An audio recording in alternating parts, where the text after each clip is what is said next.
cinéaste, reporter à la télévision nationale du Burkina. J'ai assisté à plusieurs éditions des GIACO. Peut-être c'est la troisième fois que je participe. Je trouve que cette année, quand même, il y a eu une évolution. Beaucoup de choses ont changé. Cette édition était vraiment magnifique. Il y a eu une évolution. Je me suis rendu compte que par rapport à il y a 2 ans de cela, il y a eu plus de monde. Le fait qu'on est décentralisé à l'hôtel Indépendance, il y a eu plus de monde et beaucoup de gens ont participé, les communications étaient intéressantes. Par rapport à l'année dernière où c'était aussi là-bas, il y avait moins de monde. De plus en plus, ça attire les gens et ça a son importance. En tant que journaliste, je peux dire que j'ai beaucoup appris. J'étais reporter sur le terrain, j'ai participé à des communications. J'ai trouvé que les communications étaient vraiment intéressantes. Tous les jours, on apprend et on a appris beaucoup de choses.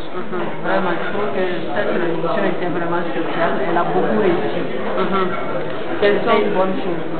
Quels sont pour vous les temps forts, les meilleurs moments de GIACO? Qu'est-ce que vous avez le plus apprécié? Les meilleurs moments de GIACO, puisque j'étais plus sur le terrain. J'étais en reportage, j'ai eu à accompagner les journalistes sur le terrain, qui ont visité l'AMO.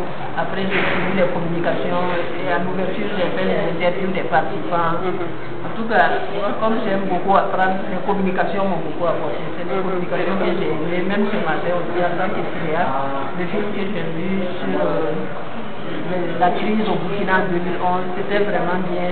Ça révélait vraiment certaines réalités. Le film, le documentaire était bien conduit. On a eu les réactions de toutes les parties, les conséquences de la crise, qu'est-ce que ça peut apporter comme changement. Ça a amené quand même une prise de conscience au niveau du Burkina, vraiment. Comme le disait le directeur général de la douane, les gens croient que tout est permis. À partir de ça, on voit tout le monde se voit. Tous les jours, on voit à la télé, sur BF1, Canal 3, il y a des révoltes partout dans les lycées, il y a des élèves qui avaient séquestré 3 policiers qui étaient en civil, n'importe qui, tout rien, les gens se révoltent. C'est devenu vraiment monnaie courante, quoi. Il faut que ça cesse. C'est pas... Les gens débordent. Voilà. Et si vous avez une chose à améliorer dans les en tout cas, tous les jours, aucune manifestation n'est parfaite. Mais je trouve que cette année, quand même, ça prend de plus en plus de l'ampleur. Comme ils disent qu'ils vont faire tous les 2 ans, peut-être en faisant tous les 2 ans, les choses vont s'améliorer et les choses iront de l'avant. C'est pas parfait, en tout cas, mais c'est bien. C'était mieux que l'année dernière. En tout cas, le ministère a marqué un grand coup. Merci beaucoup.